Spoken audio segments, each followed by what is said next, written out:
예, 참으로 놀랍고 즐거운 성탄절입니다. 메리 크리스마스! 메리 크리스마스! 예, 많은 분들이 많은 수고를 하셔서 참 오늘 귀한 성탄절 모임을 갖고 있는데요. 우리뿐 아니라 전 세계 각처에서 우리 예수 그리스도를 찬양하면서 귀한 성탄절을 보낼 것을 생각할 때 참으로 감사가 넘치고 또 얼마나 기쁨이 넘치는지 여러분들 메시지 들으면서 더 많이 생각할 수 있기를 바랍니다. 성탄절은 인류 역사상 가장 기쁜 날입니다. 인류 역사를 크게 둘로 구분하고 있는데 그 하나는 AD이고 또 다른 하나는 BC입니다. AD란 아노 도미니라는 말씀인데 주님 오신 이후라는 그런 의미가 있고요. BC는 Before Christ 이렇게 그리스도가 오시기 전이라는 뜻입니다. 이렇게 세상의 모든 역사는 AD와 BC로 갈라지는데 그 중앙에 누가 계십니까? 바로 정중앙에 예수 그리스도께서 탄생하신 성탄절이 있는 것입니다. 우리가 역사, 영어로 히스토리라 그러죠. 히스토리. 근데 이 히스토리는 his story라는 말에서 나왔다는 그런 이야기가 있었습니다. his라는 것은 바로 예수 그리스도인데 그분의 이야기가 바로 역사의 중앙에 있기 때문에 이 말이 나온 것이 아닌가 싶습니다. 오늘날 AD와 BC를 세계 기준으로 사용하지 않는 나라는 한 나라도 없습니다. 올림픽 할 때 우리나라에서 했던 올림픽이 88 올림픽이잖아요. 2088년 올림픽이란 뜻인데 예수 그리스도가 탄생하시고 죄송합니다. 1988, 2000년도를 살다 보니까 제가 헷갈렸어요. 1988년, 예수님 탄생 이후에 1988년이 지났다는 의미에서 88 올림픽이라고 이렇게 불렀습니다. 여러분들의 생일이 언제입니까? 몇 년생입니까? 여러분들이 몇 년생이라는 게 바로 예수 그리스도 탄생 이후에 1900 혹은 2000 몇 년 이렇게 예수님 탄생하고 몇 년 후에 내가 태어났다. 그런 이야기이죠. 우리들의 존재의 시작도 우리의 마침도 모두 주님의 오심을 기준으로 표기되고 있습니다. 모든 사람들의 출생 연월일, 그 다음에 돌아가신 날, 우리가 약속을 할 때 내년 3월 7일 날 만나자 그러면 이것 역시 그리스도의 탄생을 기준으로 해서 정한 날짜입니다. 여행 스케줄을 정할 때도 바로 AD와 BC의 중간 되시는 그리스도의 탄생을 기준으로 해서 우리가 날짜를 정하고 있습니다. 빌리 그레이엄 목사님은 인류 역사에서 가장 위대한 순간은 인간이 달나라에 도착했을 때가 아니라 예수 그리스도께서 이 땅에 사람으로 오신 그 역사적 순간이다 라고 말한 것은 참으로 의미가 있다고 하겠습니다. 성탄절은 예수 그리스도께서 이 땅에 오신 날을 기념하는 날입니다. 오늘 우리는 인류 역사에서 가장 위대한 순간을 기념하고 있는 것입니다. 바로 인간 역사의 정중앙에 계신 그분의 탄생을 우리가 함께 기념하고 있는 것이죠. 그래서 오늘 메시지에서는 예언된 그리스도에 관해서 또 이미 오신 그리스도, 앞으로 오실 그리스도에 대해서 나누는 시간을 갖겠습니다. 성경은 이 위대한 분의 탄생을 오래전부터 예언하고 있는 것을 볼 수가 있습니다. 대표적인 두 가지를 제가 소개하면 처녀를 통해서 탄생한다. 도대체 어떻게 처녀가 아이를 탄생한다는 게 말이 안 되는데 이것이 예수님 탄생 700년 전에 예언되어 있는 것입니다. 이사야서 7장 14절. 그러므로 주께서 친히 징조를 너희에게 주실 것이라.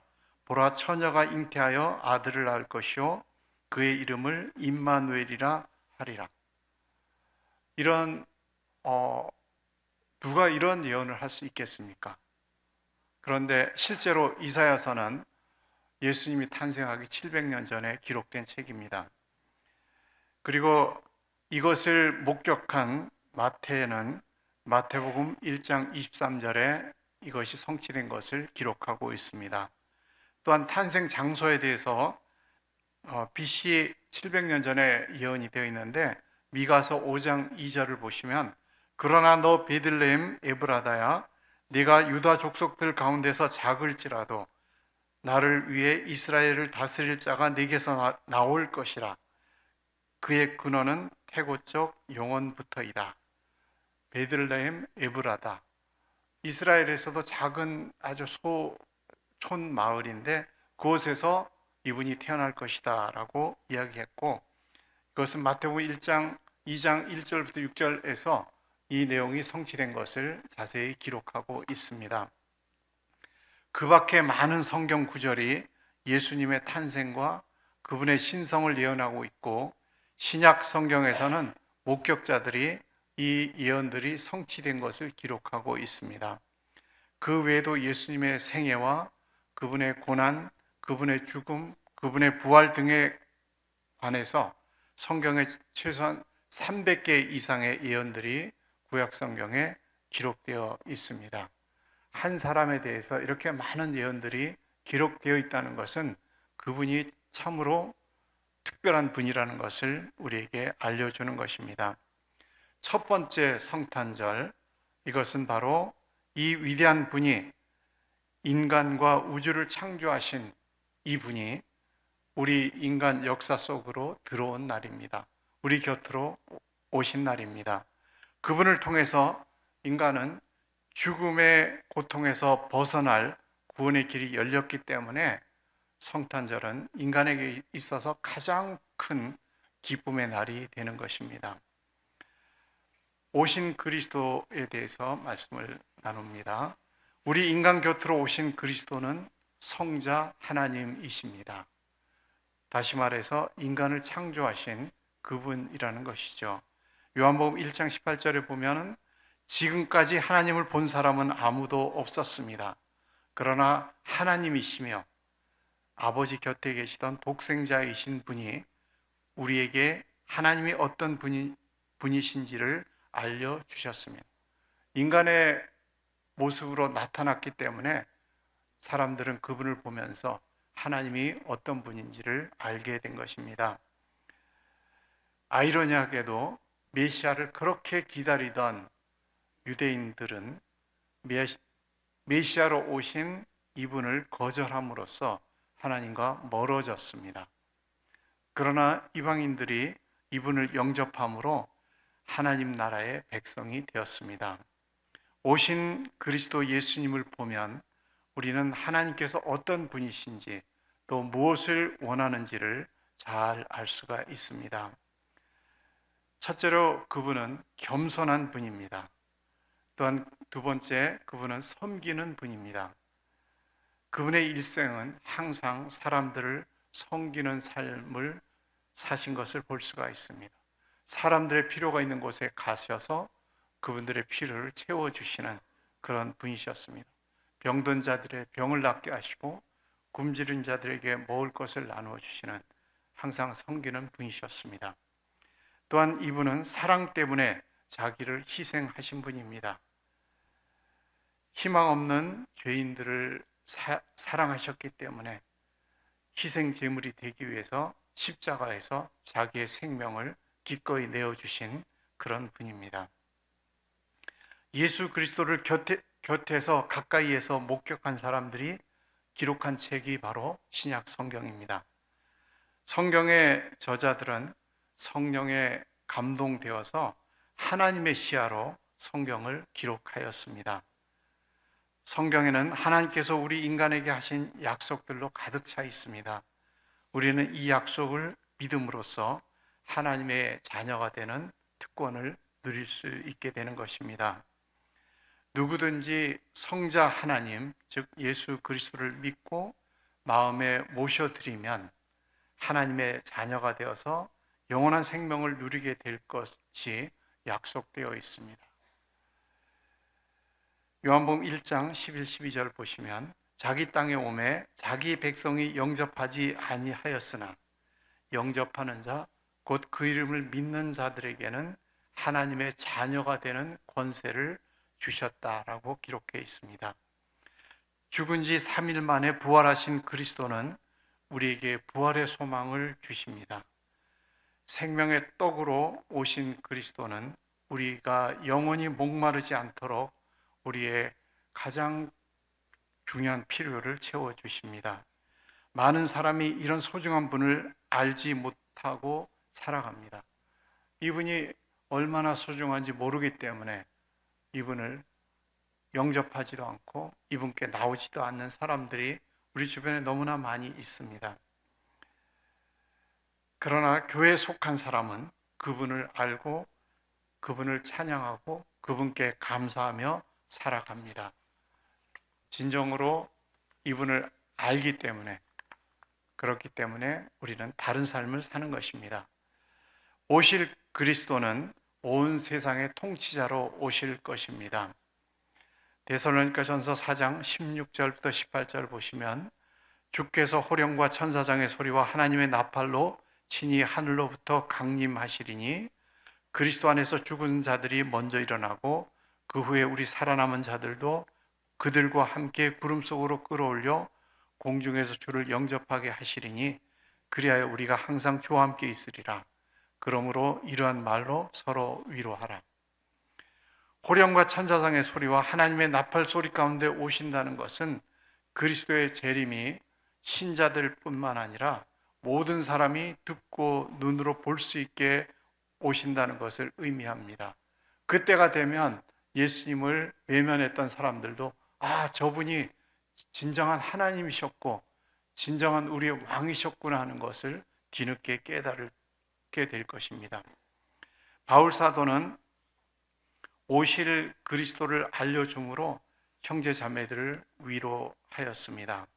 이미 죽은 사람들이 그날에 부활할 것이라고 생명에 대한 소망을 이야기했습니다. 그런 현재 살아있는 신자들과 이미 죽은 신자들이 그리스도의 영광스러운 재림에 똑같이 참여한다는 것을 강조하였습니다. 우리가 구름 속으로 끌어올려져서 주님을 만난다라고 하고 있는데 이것이 라틴어에서 나온 rapture라는 단어입니다. 그래서 우리는 휴거라고 번역하고 있는데요. 이 rapture라고 하는 단어는 환희와 황홀함 이런 것을 의미하는데 우리가 그리스도를 공중에서 만날 때는 환희와 황홀함 속에서 그분을 만나게 되는 것이죠. 바울 사도는 교회가 휴거되어서 그리스도의 재림에 참여할 것을 이야기합니다. 교회에 속한 사람들은 죽음이 없고 눈물이 없는 새로운 세상에서 영원히 안식을 누리며 살게 될 것이 성경에 약속되어 있습니다. 예수 그리스도가 오시기 전까지는 우리가 다른 사람들처럼 죽는 날, 이런 날들이 있기 때문에 세상 사람들은 믿는 사람들도 다 죽네 이렇게 생각할지 모릅니다. 그러나 그리스도가 오신 이후부터는 이미 죽은 사람들은 부활할 것이고 살아있는 사람들은 죽지 않고 영원히 살게 되는 것입니다. 이것이 성경에 약속되어 있는 우리의 미래입니다. 이런 소망이 우리의 현재 겪는 여러 가지 시련들, 예를 든다면 질병의 고통, 인간관계에서의 어려움, 또 강한 자, 또 잔인한 자들의 박해, 이런 시련들 속에서 살아가고 있는 우리 연약한 사람들에게 큰 위로가 되는 것입니다. 종말론적 역사 인식에 대해서 말씀을 드리겠습니다. 우리에게 익숙한 역사 인식은 과거에서 현재로, 현재에서 미래로 진행되는 시간의 이해 속에 우리가 살아갑니다. 역사책의 도표처럼 우리의 역사는 과거에서 미래를 향해서 나아갑니다.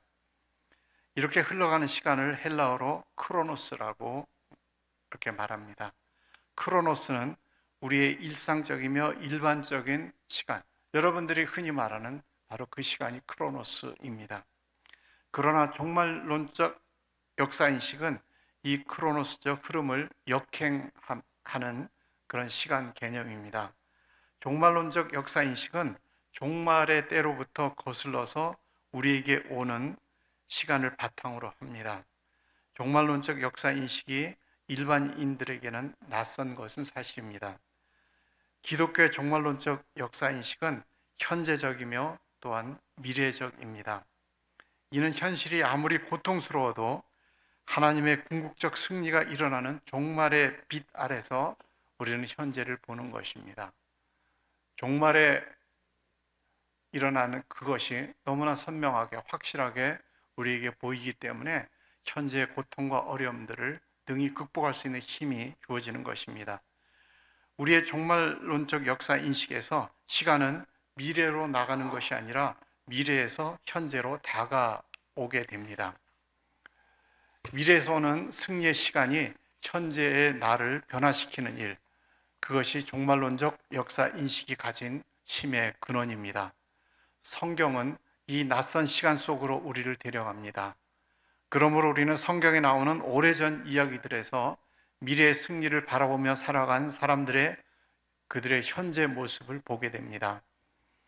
그리고 고난을 이겨낸 그들의 과거는 믿음이라는 이름으로 우리의 삶을 변화시키는 현재적 힘이 되어서 우리를 하나님의 인도하심에 순종하여 살도록 이끌어 줍니다. 종말론적 역사인식은 이렇듯 우리에게 과거와 현재와 미래가 섞여 있는 놀라운 시간을 선사합니다. 종말론적 역사인식은 예수님의 구원은 우리에게도 언제나 현재가 되며 또한 미래적 희망이 됩니다. 이 새로운 시간 이해 속에서 예수님의 구원은 과거에 일어난 일이 아니라 지금 우리를 위해서 일어난 현재적 사건으로 고백됩니다. 2000년 전에 예수님이 죽으셨는데 현재 그분을 만나는 우리는 눈물을 흘리면서 그분을 우리 마음 가운데 영접하는 것입니다.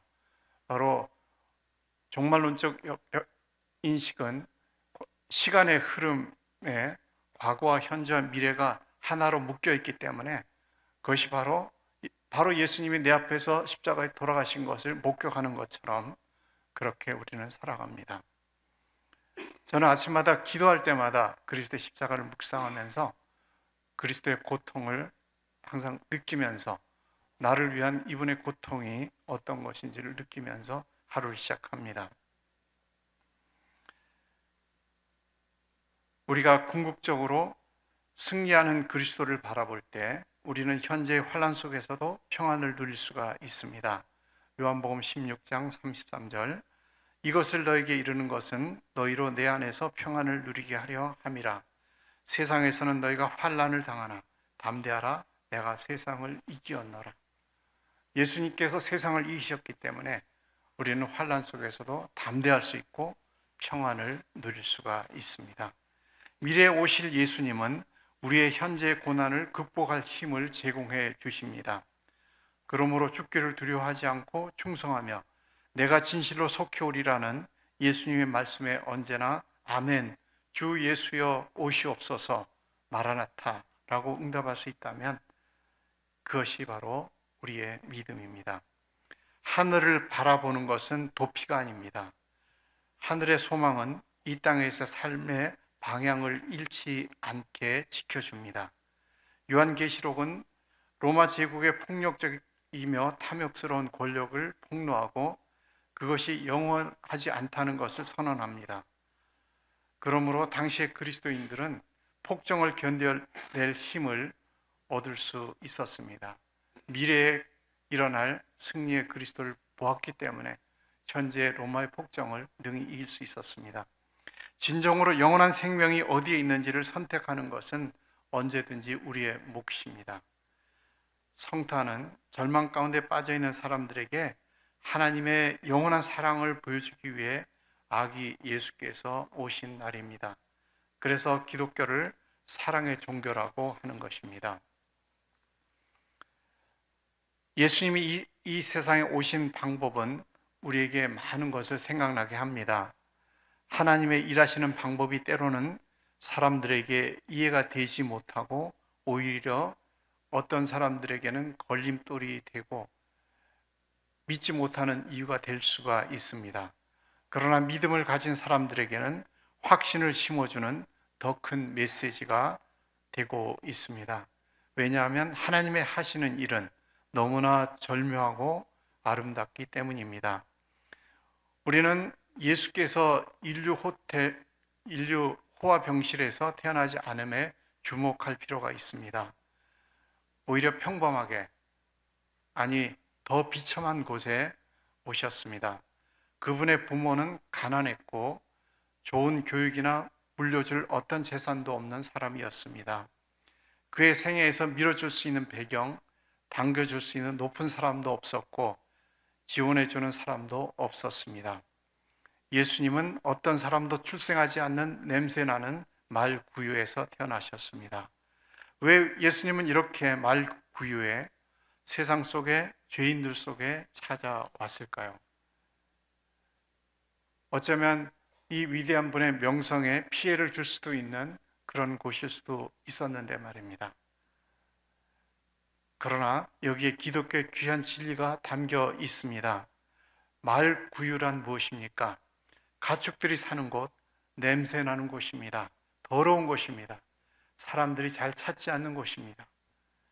예수님이 이러한 곳에 오셨다는 것은 비천한 인간 곁으로 오셨다는 것을 의미합니다. 냄새나고 더러운 죄인들 속에 소외되고 무시당한 사람들 위해서 오셨다는 이런 진리를 보여주고 있습니다. 만약 예수님이 화려한 왕으로 이 세상에 오셨다면 현장에서 가늠하다 잡혀온 여인이나 세리와 죄인들, 그리고 어부였던 제자들, 들에서 양을 먹이던 목동들, 과부였던 안나 할머니, 가진 것 없는 늙은이인 시므온이 어떻게 주님을 가까이서 만날 수 있었겠습니까? 여러분들 중에 왕이나 대통령 만나본 사람 있습니까? 한번 손 들어보세요. 아무도 없네요. 예. 이 왕이나 대통령 이런 사람 아무나 만날 수도 없고 만나려면 또 절차도 되게 복잡해요. 뭐 검색 다 하고 뭐 약속 잡고 어쩌고저쩌고 되게 복잡한데 우리는 그런 복잡한 과정이 없어서 참 좋긴 한데요. 어쨌든 만나기는 쉽지 않습니다. 예수님께서 왕같이 웅장하고 화려하고 경원들로 가득 찬 그런 몸으로 이 세상에 오셨다면 저와 여러분은 아직도 그분을 만날 수 없었을 것입니다. 바로 이것입니다. 하나님께서 생각하실 때 왕이나 통치자의 모습으로 사람에게 찾아가는 것보다 종의 모습으로, 가난한 자의 모습으로, 초라한 자의 모습으로 찾아가는 것이 훨씬 더 좋다고 생각하신 것입니다. 왕이나 통치자의 모습으로 간다면 만나지 못할 사람이 많다는 것을 하나님께서 아셨기 때문입니다. 예수님은 세상에 상처 입은 자, 죄를 지고 어찌할 바를 모르는 자들 찾아오기 쉽도록 낮은 모습으로 오셨습니다. 외적으로 초라한 예수 그리스도를 가까이에서 본 사람들은 한결같이 그분을 가장 위대한 왕이라고 말합니다. 킹 오브 킹이라고 이야기합니다. 모든 왕들보다 더 위대한 왕이라고 이야기합니다. 이것이 예수님을 가까이에서 목격한 사람들의 한결같은 이야기입니다. 이런 사람이 한두 명이 아닙니다. 한두 명이 착각할 수도 있겠지만 너무나 많은 사람들이 이렇게 예수님을 이야기합니다. 그리고 그분들은 예수 그리스도를 나의 주님, 나의 왕이시라고 그렇게 고백합니다. 우리도 바로 이 과거에 오신 이 예수님을 현재 만나면서 나의 왕, 나의 주님이라고 왕이 오셨네라고 우리는 이렇게 찬양을 부릅니다. 이렇게 초라한 모습으로 오신 그분을 우리는 왕이라고 이렇게 부르는 것입니다.